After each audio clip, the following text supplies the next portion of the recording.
A reading from the Holy Gospel according to St. Luke, chapter 5, verses 33 to 39. Passage taken from the Message version of the Bible. They asked him, "John's disciples are well known for keeping fasts and saying prayers. Also the Pharisees. But you seem to spend most of your time at parties. Why?" Jesus said, "When you are celebrating a wedding, you don't skimp on the cake and wine. You feast. Later you may need to pull in your belt, but this isn't the time. As long as the bride and the groom are with you, you have a good time. When the groom is gone, the fasting can begin. No one throws cold water on a friendly bonfire. This is kingdom come. No one cuts up a fine silk scarf to patch old work clothes. You want fabrics that match. And you don't put wine in old, cracked bottles. You get strong, clean bottles for your fresh vintage wine. And no one who has ever tasted fine, aged wine prefers unaged wine." The Gospel of the Lord.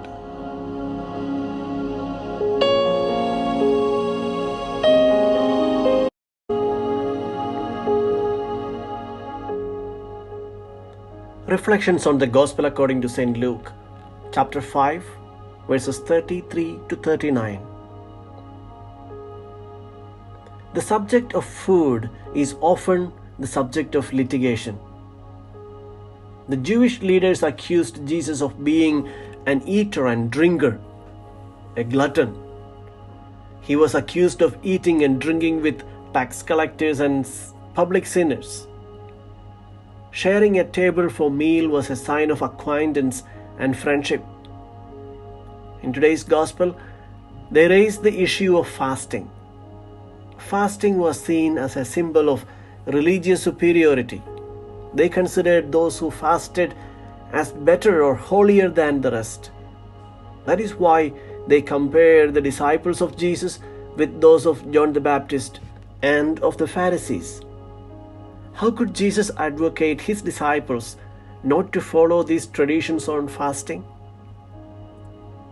The new kingdom that Jesus establishes is expressed in the symbolism of the wedding banquet, where guests are gathered together not to mourn or to be sad, instead to celebrate and to share the joyful moments with the groom.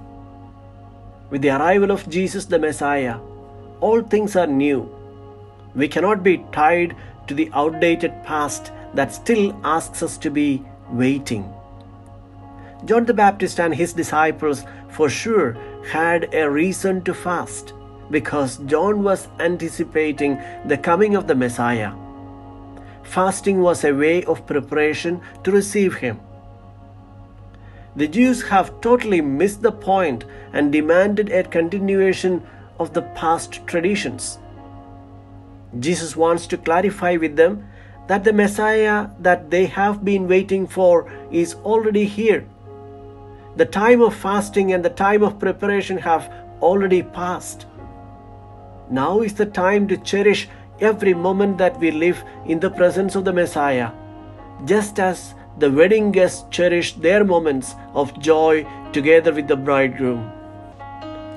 To follow Jesus is to accept him in his entirety.